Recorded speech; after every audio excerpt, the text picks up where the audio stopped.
నవ సమాజ నిర్మాతలు ఉపాధ్యాయులని భావి భారత పౌరులను తయారు చేయాల్సిన గురుతర బాధ్యత వారిపై ఉందని పటాన్చెరు శాసనసభ్యులు గూడెం మహిపాల్ రెడ్డి అన్నారు. ఈ సందర్భంగా ఏర్పాటు చేసిన సమావేశంలో మాట్లాడుతూ సీఎం రేవంత్ రెడ్డి నాయకత్వంలో రాష్ట్రంలోని విద్యారంగంలో విప్లవాత్మక మార్పులు తీసుకుని వస్తున్నారని అన్నారు. గత 25 సంవత్సరాలుగా ప్రతి ఏటా గురు పూజోత్సవ కార్యక్రమం ఏర్పాటు చేసి ఉత్తమ గురువులను సన్మానించడం సంతోషకరంగా ఉందని తెలిపారు.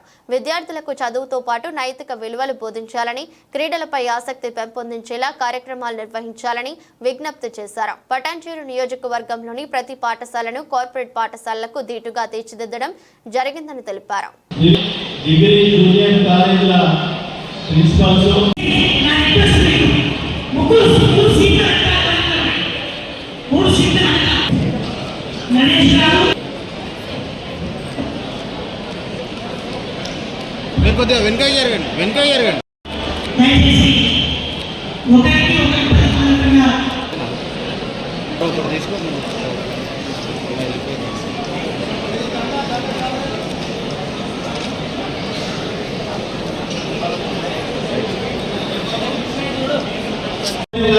ప్రపంచమంతా హర్షించే విధంగా స్థాయి ఎదిగే ఉపాధ్యాయులు నాయకులు తయారయ్యే విధానాన్ని మీ చేతిలో ఉందని భగవంతుడు ఆ శక్తి మీకు అందించాడు.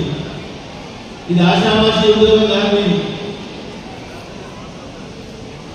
ఇంతకుముందు చెప్పినట్టు 1,40,000 ఉపాధ్యాయ పాత్ర ఉన్నారు. 140 కోట్ల పైచిలకు జనాభా. ఆ విధంగా మీకు అవకాశాన్ని పూర్తి స్థాయిలో సద్వినియోగం చేసుకోవాలి.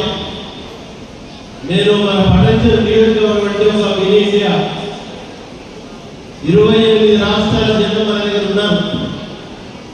వాళ్ళంతా కార్మికుల పిల్లలు, మన ప్రాంతంలో పనిచేస్తూ మంది పిల్లలు, వాళ్ళంతా మన కొద్ది గొప్ప కలిగిన వాళ్ళు ప్రైవేట్లో పోతారు. మిగిలిన వాళ్ళంతా మన దగ్గరికి వస్తారు.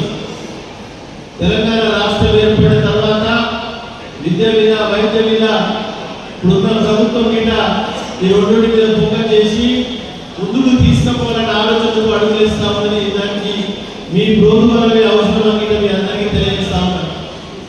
కాబట్టి నియోజకవర్గ స్థాయిలో సర్వేపల్లి రాధాకృష్ణ గారు తమిళనాడులో ఎక్కడో మారుమూల ప్రాంతంలో ఉండి, ఆ ప్రాంతంలోని అబ్దుల్ కలాం గారు ఉండి ప్రెసిడెంట్ ఇండియా స్థాయికి ఎదిగిన సర్వేపల్లి రాధాకృష్ణ గారిని పురస్కరించుకొని కార్యక్రమాలు చేపడతా ఉన్నాం. అంత గొప్ప నాయకత్వం, అంత స్థాయికి ఎదిగిన శిఖరాలకు ఎదిగిన వ్యక్తులు ఈ ఆశామాషి మాట కాదు. వాళ్ళకంటే ఆ గురువులే నేర్పిన ఉద్దేశం ఆ స్థాయికి ఎదిగింది. సర్వేపల్లి రాధాకృష్ణ గారు కానీ, అబ్దుల్ కలాం గారు కానీ, ఇంకా పెద్ద పెద్ద స్థాయిలో మన ఇండియాను పరిపాలించిన నాయకులు కానీ, ప్రపంచాన్ని శాసించిన నాయకులు కానీ వాళ్ళకంటే గురువులే నేర్పిన విద్యతో ఆ స్థాయికి ఎదిగినని నేను అనుకుంటా ఉన్నాను. కాబట్టి 5 సంవత్సరాలు మీ అందరి ఆశీర్వాదంతో 3 సార్లు శాసనసభ్యులుగా ఎన్నికైన సందర్భంగా 10 సంవత్సరాలు, గతంలో 5 సంవత్సరాలు, 15 సంవత్సరాల నుంచి ఈ గురు పూజోత్సవ కార్యక్రమాన్ని నిర్వహించడం జరుగుతూ ఉందని అందరికీ తెలియజేస్తామని కోరుతున్నాను. ఒకటి ఆలోచన చేయాలి. అందరికీ గురువు కావడం, ఉపాధ్యాయులు కావడం అదృష్టం అందరికీ దక్కదు. 140 కోట్ల జనాభా మన ఇండియా జనాభా. అందరి కలిసి 1 కోటి ఉంటారు. ఇండియా మొత్తంలో 1 కోటి మంది ఉన్నారో ఎక్కువ తక్కువ ఉన్నారు.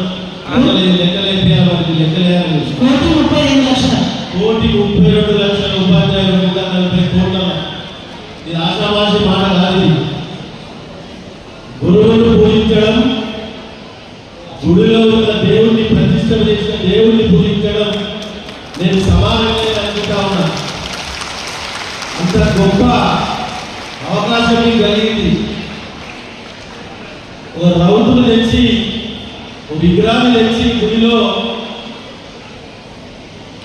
వేద పండితుల మధ్య ఏ విధంగా మనము ప్రతిష్ఠ చేస్తామో, మీరు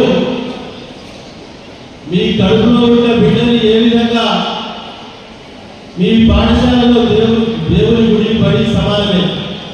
మీ పాఠశాలలో మీరు చెబుతున్నటువంటి విద్యార్థులను ఒక ఇనుప కడ్డీని ఒక కత్తి చేస్తారా, ఒక